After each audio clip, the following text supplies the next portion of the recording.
गुरुजी राधे राधे। राधे राधे। गुरुजी मुझसे बहुत बड़ा अपराध हो गया है। मेरे देवर का मर्डर मुझसे हो गया है।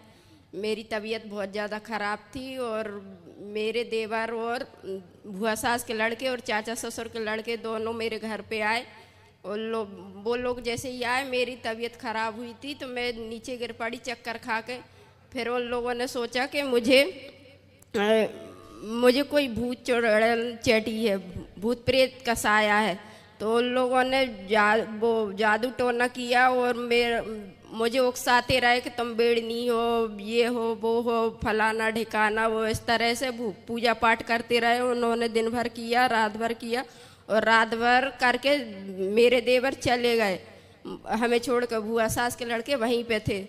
तो हमसे सुबह हमारा दिमाग खराब हो गया, मानसिक स्थिति पूरी घूम गई। हमें लगने लगा कि मैं बेड़नी बन गई, मेरे पति किन्नर बन गए, दोनों लड़कियां वेश्या बन गई।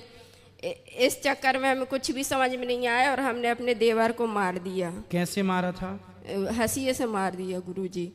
अब तो आपने फिर कितने साल की सजा आपको हुई? 20 साल की। तो अभी कितने साल हो गए? 4 साल हो गए। तो आपको पश्चाताप है इस बात जी। का? तो आपने क्यों, देखो दूसरों के उकसाने में नहीं उकसना चाहिए। सामने वाला कोई भी व्यवहार करे, करने दो। हम क्यों अपनी शांति को भंग करें?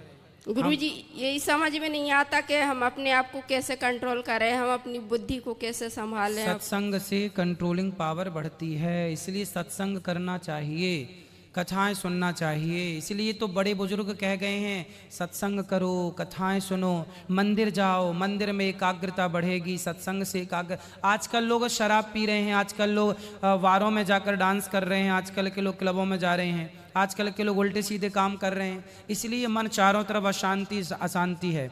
आपको अब तो गुनाह हो ही गया, अब नहीं करना, ठीक है? अब नहीं करना। आगे जब छूट के जाना यहाँ से तो अब ना किसी को हंसिए से मारना जी। हाँ, खुश रहिए। कोई प्रश्न है आपका? कथा सुन रहे हैं आप? कथा अच्छी लगी आपको? जी। क्या अच्छा लगा कथा में? सर गुरुजी वो कल आपने बोला था कि मेरी बुद्धि का विवाह कृष्ण जी से कर दीजिए। तो बस मैं यही चाहती हूँ कि मेरी भी बुद्धि का विवाह कृष्ण जी से हो जाए, कि आगे से मुझसे कभी ऐसे गुनाह ना हो, मेरे से कोई अपराध ना हो। भगवान के चरणों में आपकी बुद्धि लगी रहे, यही आपके लिए मंगल कामना है, ठीक है? और किसी